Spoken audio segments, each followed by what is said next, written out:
Good day, I'm junior researcher Adam Southgate, and in today's lecture we'll be covering the Abrahamic spheres of Achubwr. Now, if I may ask, what is joy without knowledge of sadness? What is bravery without fear to overcome? And what is love without hatred to compare it to? The Achubwr as entities answer all these questions in the most destructive way possible by enforcing them upon unsuspecting people. However, this is not done out of some misguided benevolence, nor is it done from some twisted hatred, but rather it is a passive effect caused by their very existence. But before I get too far ahead of myself, we will begin, as always, with our general announcements. Firstly, the infiltration of the Bone Exchange was undertaken by freelance hunter The Slumbering Sanctuary and his team Sam and Maiko. What they discovered was of far larger scope than we could have guessed. Specifically, while the operation proceeded as we expected initially, things quickly spiraled out of control. For entry into the exchange, the team needed to prove necromantic ability. This was simple with team member Sam, who, having grown up as part of a necro group and being infused with necrotic abilities, was able to easily animate a severed finger the exchange used as a test. Once inside, the team reported the bizarre nature of the place, resembling a typical high street market, with shops, stalls, and people calling out their wares. However, the wares in question were homunculi, severed and modified human limbs, and a wide variety of specialized equipment for guiding entropic entities. It did not take long for the team to find a stall openly selling the odd capsule-like devices they were sent to find. However, when they asked about where they could acquire more, the seller, a Path of Transformation necromancer with 6 arms, 4 of which clearly came from various people, seemed taken aback. After recovering from his apparent shock, he stated to the team the life-shaper Thorn. The seller quickly flew into a series of questions, asking how the team had not heard of this individual, but before suspicion could raise too high, a very loud alarm was sounded. This rattled the team for obvious reasons, but seeing how everyone else at the exchange seemed calm, the team maintained their cover. At the back of the large echoing warehouse-like room stood a massive platform with a double door leading onto it. Everyone within the exchange was heading to it, and so the team followed along. The person, for lack of a better term, that walked onto the proverbial stage was Mr. Thorn, the Path of Transformation necromancer that had escaped Order custody. The team, knowing that engagement would be not in their best interest at this time, remained silent and listened to his speech. There were many grandiose statements of the power of the practitioners of the necrotic. However, what was most alarming was the overall connotation of the speech. That of a large-scale, organized and malevolent alliance of the necromantic paths within Wales, and their future plans to, in Mr. Thorne's words, redress the balance. The team, after the speech, acquired several of the devices, all of which, they were informed, were filled with an instance of Eombra D, giving the implication that these are indeed meant as weapons first and foremost. Thankfully, they quickly left the location after this. Secondly, and rather unfortunately, an instance of Cynrathyd Rhyddhau has been unleashed near Penavan Pond. The Order was contacted by the Earth Achubwr after their own attempts to take down their former member had failed. From the report by the Earth, the specific hunter was facing a colony of Fracti Pobble, and after becoming severely injured nearing death, he elected to ingest the small abomination entity, triggering the transformation. He had most likely hoped that he would have succumbed to his injuries after he had destroyed the entities. However, instead he survived long enough for the full warping of his form. The Earth attempted to take down their former member. However, due to being spread too thin at current, they require the aid of other hunters. As such, they contacted ourselves. It is no secret that we at the Order do not condone Achubwr's use of this entity. However, we cannot allow this transformed hunter to cause any more chaos. As such, we are putting out a general order for hunters to take on this once human, now entity. Those interested can apply via the bounty board at their local Order office, or they can contact me directly through the comments section of this video. Abrahamic, just as Eldritch entities, come with two separate effects upon mundane humans who have the misfortune to be near or to see them. These come in the form of the primary effect, which is universal and sphere-specific, a crushing hopeless madness with the Eldritch and an awe-inducing, numbing bliss for the Abrahamic, and the secondary effect, which has a much higher degree of variation with each entity possessing their own unique effect. These can range from warping a victim's body into a quivering but still living heap to shifting the victim's perception of reality, shattering their connection to the physical world. These primary and secondary effects are not universal in strength, as with some entities the primary may be dominant, while in others the secondary may be. It depends on the individual species the entity belongs to. Today's entity, the Achubwr, falls within the latter camp, with its secondary effect being far more powerful than its primary. The primary effect still does exist, however, is weak enough that one would need to almost touch the entity to experience it. The secondary effect, however, is one that only requires a victim to see the entity to activate, with the effect of this varying depending on distance. The fact that these effects only trigger via visual observation of these specific entities tells us something very important about Achubwr. They are almost certainly on the weakest side of Abrahamic entities. I have some videos of today's entity filmed by one of our research teams some time ago, all of which were thankfully equipped with MMBs.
The Achubwr are Abrahamic entities that appear only within dense fog. They resemble the traditional depiction of a ghost, that of a person with a white sheet covering their body, but with 3 eyes instead of 2. In the fog they exist within, they are able to move completely freely, flowing through it as a fish would through still water. On top of this, they appear not to be blocked by any solid barriers, including the ground. They, like many Abrahamic entities, appear completely oblivious to ourselves or the world around them, seeming to drift randomly with no goal in mind. This at first could convince you that they are mostly harmless, however this could not be further from the truth. If one were to view an Achubwr without a linked MMB, the results would be disastrous. As stated, their primary effect is rather muted, however their secondary effect is particularly strong. The potency of this varies depending on the distance they were viewed from, so I will recount the effects going from the weakest form to the strongest.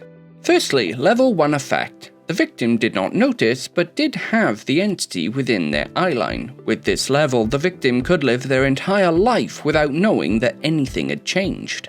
If they did realize that anything was different, it would be that perhaps they have a more positive outlook on life, or they're slower to anger.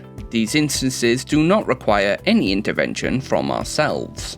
but are sadly the most rare outcome.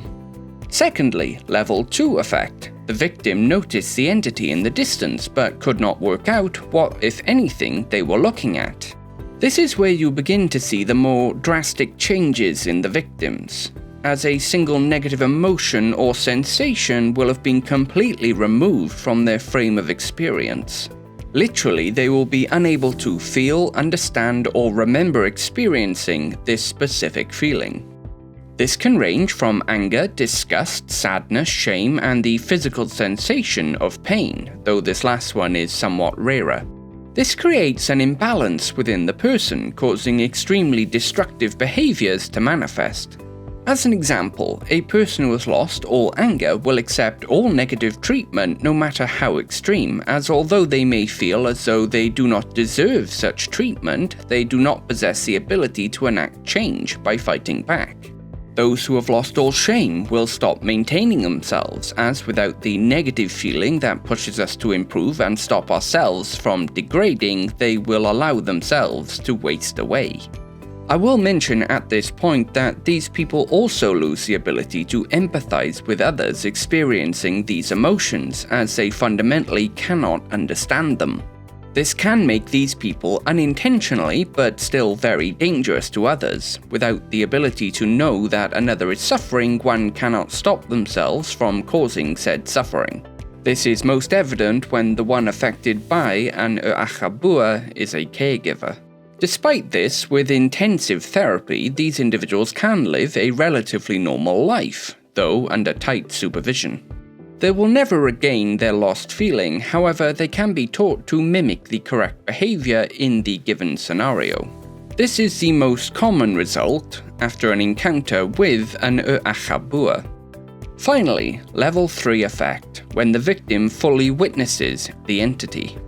In these cases, all negative emotion and sensation is removed. Now, while to the uninformed this may appear as a boon, a life without pain, it must be remembered that all that remains is the positive feelings.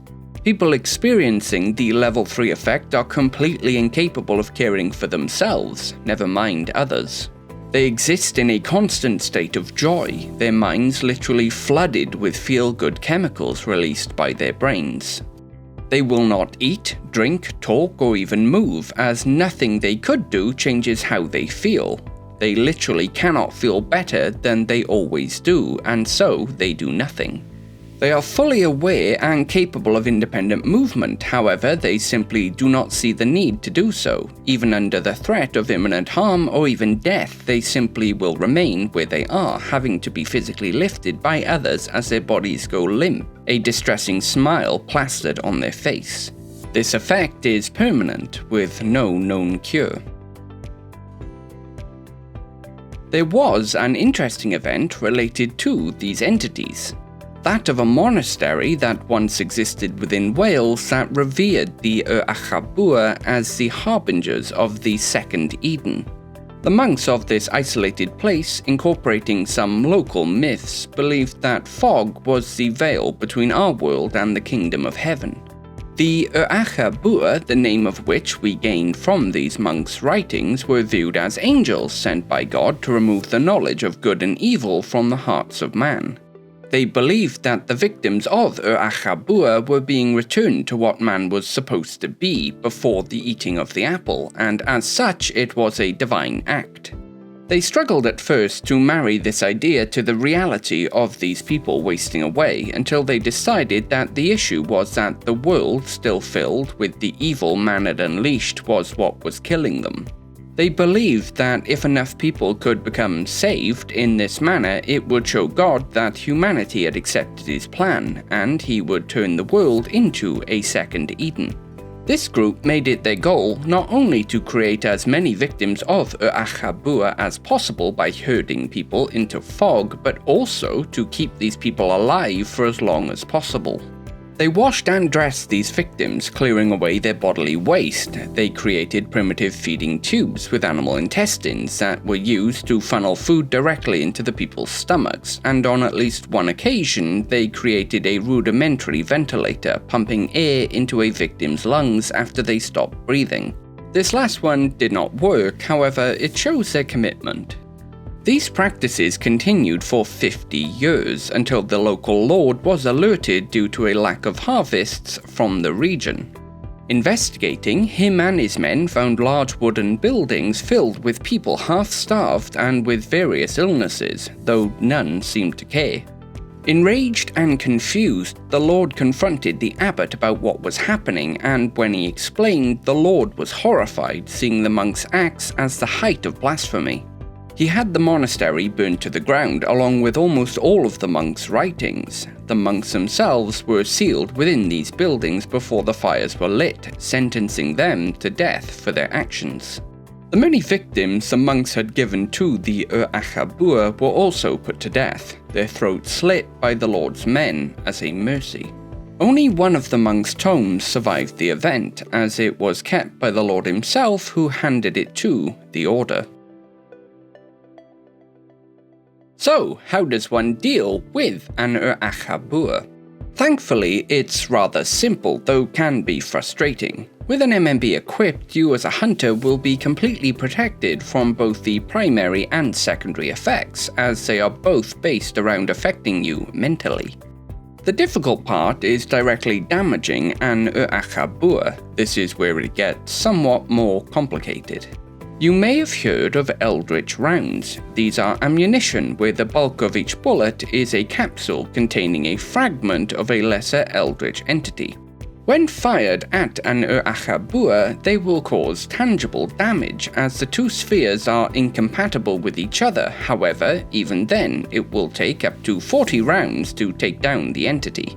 Achubwr is one of the weaker Abrahamic entities, so you can imagine how many would be needed to take down one of the stronger, like the principalities. If you can't imagine, it would take the same amount of eldritch rounds as is equal to the mass of the Earth.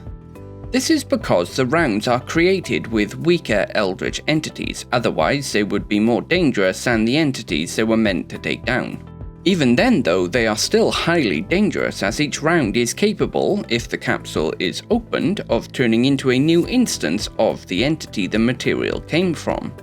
This is why each round is catalogued and numbered, so that after an Achubwr has been dealt with, the area can be combed and the remains of ammunition from missed shots can be collected, then properly disposed of.